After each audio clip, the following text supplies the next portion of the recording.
Okay, let's go more about the book publishing now. What challenges did you find, other than obviously YouTube and Google were fantastic? Woo, I love the internet. Were there any other challenges in bringing the book to life or in the promotion of the book from a publishing perspective? Yeah, every part. Like not knowing how to do it. Who do you speak to when you've Googled the list of people that say they can do it? How do you assess their competency? I mean, I'm a soldier and a police officer. I can assess someone's competency if I've got some sort of knowledge about it. I have no knowledge about this world. I'm not writing the book to be commercially viable, I'm writing the book to save lives, and I'm stuck in this gap of, in order to save lives, I need to get the book out further. But I've got to stay true to the core of the book. Otherwise it's going to end up, one of my guys reading it going, that's a load of crap, mate. That isn't even how you speak, that isn't even how I speak. Which is why it's not formatted or edited, which you broke my balls about. Well, yeah, I did, but I hear what you're saying. I think that every book needs to be professionally edited and proofread, without a doubt. And the formatting has to be in such a way that whoever the market is can flow with it nicely, okay? But the way you speak, the language used, the terminology used, I mean, that's very difficult, especially for someone in your space. There's not well, there are military publishers, but not in this space. Yep. So the authenticity that comes through has to stay, has to remain, otherwise the message is lost. Yeah. Okay. Actually, something just came to now while I'm talking to you as you're explaining this, is the biggest challenge is, I've already written the book and I've put it out there and everyone's using it, right? Well, not everyone, but the people that are using it at the moment are getting a good result. So what we have here is a book in motion. Yeah. And publishers don't want to touch something that's in motion. They want to have control of something before it gets out there, make sure it's all perfect, and then, stack the odds in your favour. Well, you were the only one to see this book is in motion, knowing what the start point and the end point is, because you run this process yourself. And you're like, I know where you are, Dion, I can grab this while it's moving and shape and steer it, which proves your competency to me. So I think that's probably why we're still flowing together, is because you can still deal with this thing in motion where the other ones can't, because they haven't had control of it from the start. Well, that's very true. And I have a 10x philosophy. I think the creative person has an idea. You've got a clear idea. You have a vision of where you want that to go. Quite often when people step into book publishing or book marketing, they have no idea how to get there. Joining the dots is a very critical part of idea to vision, and I do know how to do that. But in every case, it is unique. Yeah. You cannot make this generic, because every author is different, every message is different, every book is different.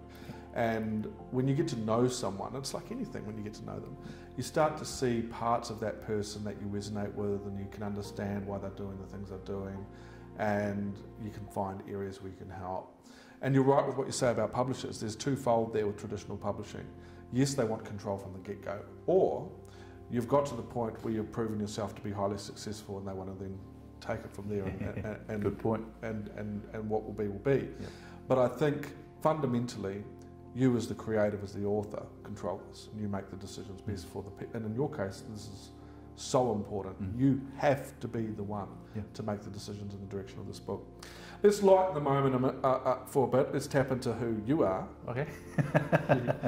I'm guessing you didn't read these questions. I'm nervous now. You've got a time machine, Dion. You can go anywhere, anytime, any place. Where would it be and why? All right. Keeping it in context of what we're talking about, or just totally in general? Well, I think keep it in context, because I think that's relevant.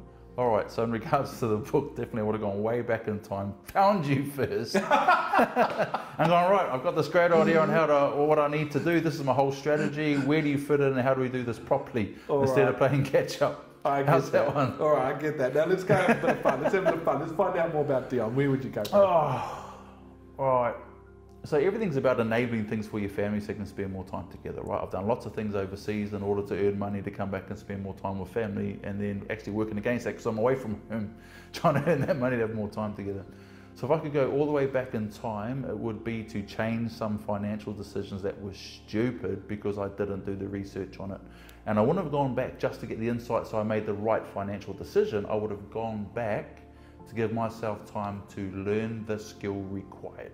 Because I have total faith in myself. Once I learn a skill, I can apply it and you can't stop me.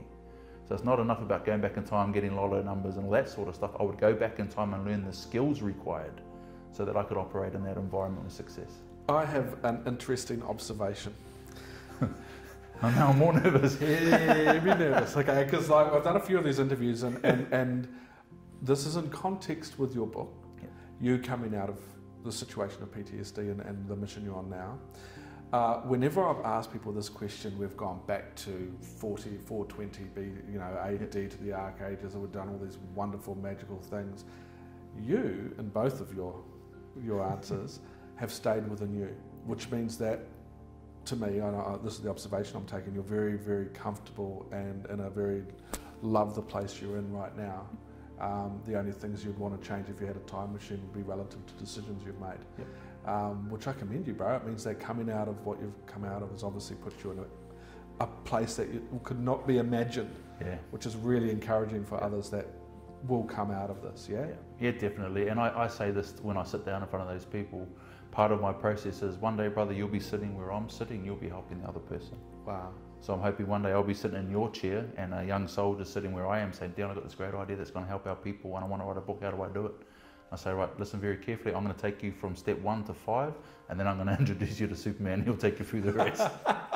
Well, I'll tell you what, I love facilitating creativity in people. Twice during this interview, I've actually literally had goosebumps. Okay.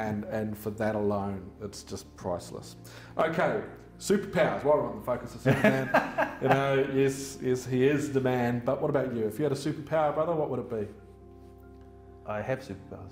Oh, good answer. Is that a trick question? Or? Elaborate. Oh, okay. Well, we all have superpowers. Okay, I've got a particular set of superpowers, but 2 superpowers that we all have is one, the ability to influence how another human being feels. Every single one of us has that. I can make you happy. We were clowning around before this interview. This is serious content. I see you, we give Kiwi eyebrows to each other and we're giggling like schoolgirls. And here we are talking about content about people killing themselves, but we're still giggling and we're still laughing.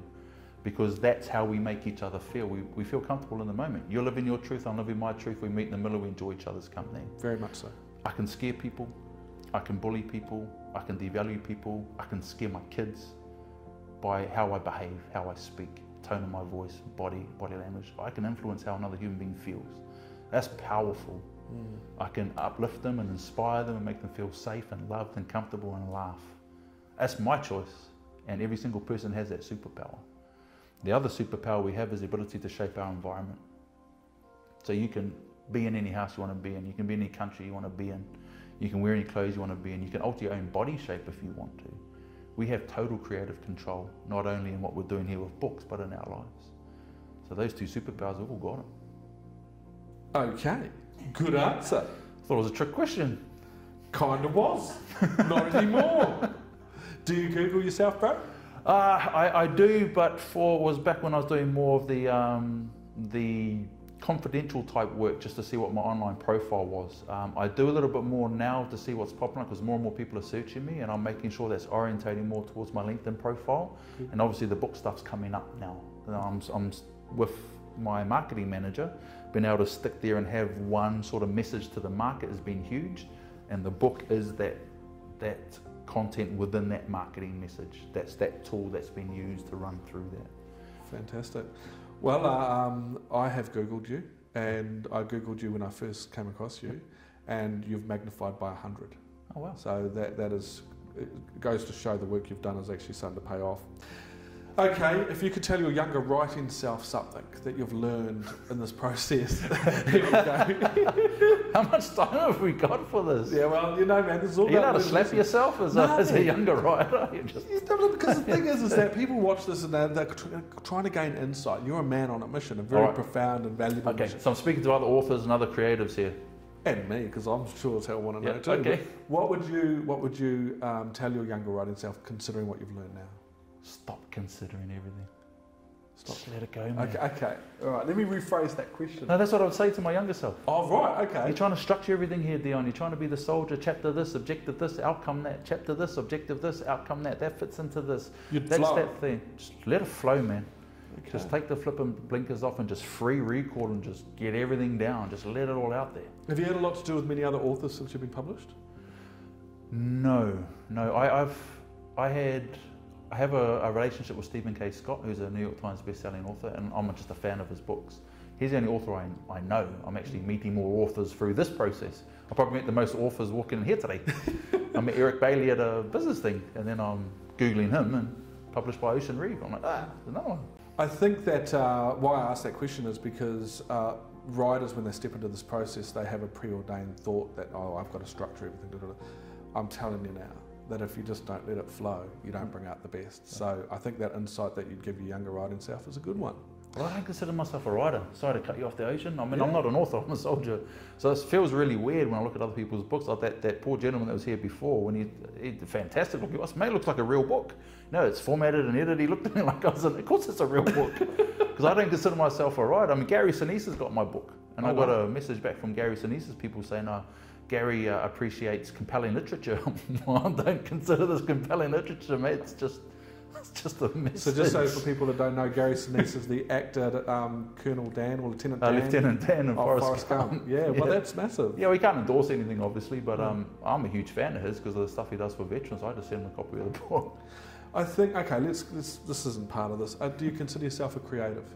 Yeah, definitely. Right. Yeah, definitely. Do you know that a form of expression of creativity is in writing? Yeah, but it doesn't form part of my identity, if that makes more sense. That's true. Yeah. That's true. But authorship is an amazing expression, and I think like that doesn't have to be in the sense of a book. Yeah. You are an author, and you are a massive creative. It's awesome. Okay, we'll close off the interview by giving people an insight of where they can get a copy of the book, how they can get in touch with you, and engage you. Where can they go? Okay, so if they go to successforsoldiers.com, that's SUCCESS for all you soldiers, FOR soldiers.com. I even spell it wrong, all right? So if you go to successforsoldiers.com, there's a 4-part video series there. It's free and it explains the world that we come from before you even decide if you want this book. Because unless you understand us and understand the language, if you're not the shitstormers, you're not painters, you're not traumaers, watch those videos, and if that's you, then there's a link to get the book straight through there. Fantastic. Dion, thanks man. Thanks for coming in and having a chat, having a laugh, getting serious when we needed to. Very insightful. Appreciate all the help, man. No dramas. And we'll see you guys next time on the Creative Corner.